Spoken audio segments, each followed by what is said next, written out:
APV asks that we reconsider our decision.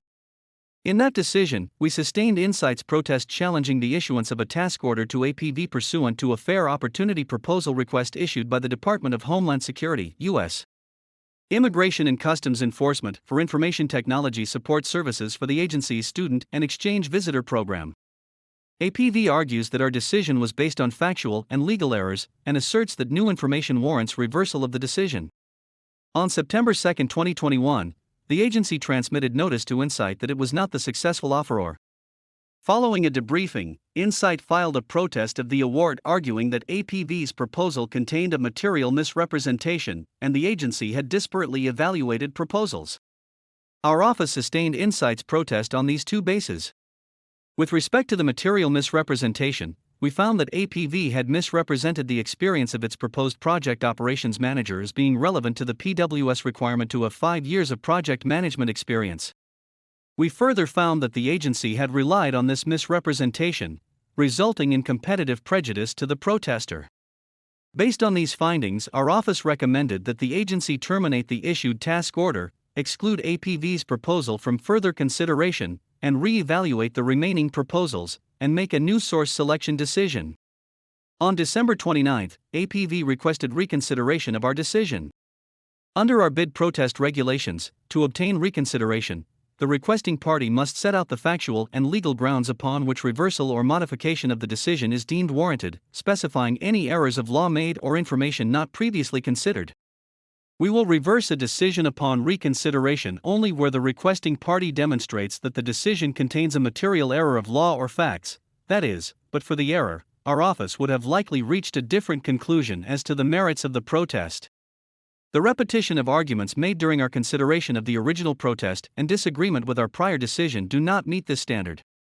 Additionally, a party's assertion of new arguments or presentation of information that could have been, but was not, presented during the initial protest also does not meet the standard for granting reconsideration. A party's failure to make all arguments or submit all information available during the course of the initial protest undermines the goals of our bid protest forum to produce fair and equitable decisions based on consideration of all parties' arguments on a fully developed record. In limited circumstances, our office will recommend that an offeror be excluded from competition as the result of a misrepresentation.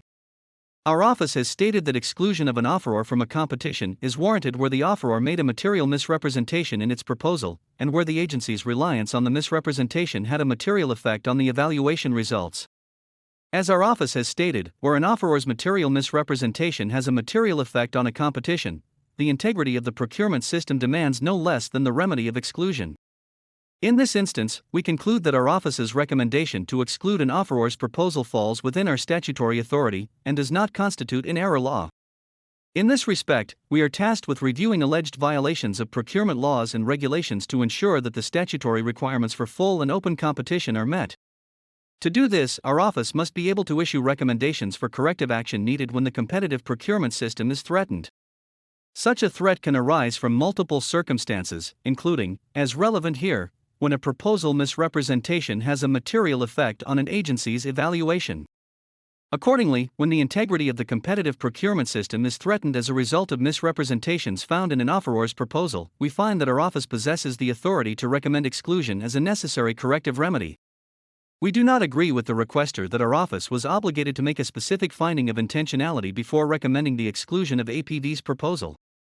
In this respect, our prior decisions have stated that we will consider such factors as the degree of negligence or intentionality associated with the offeror's misrepresentations, as well as the significance of the misrepresentation to the evaluation.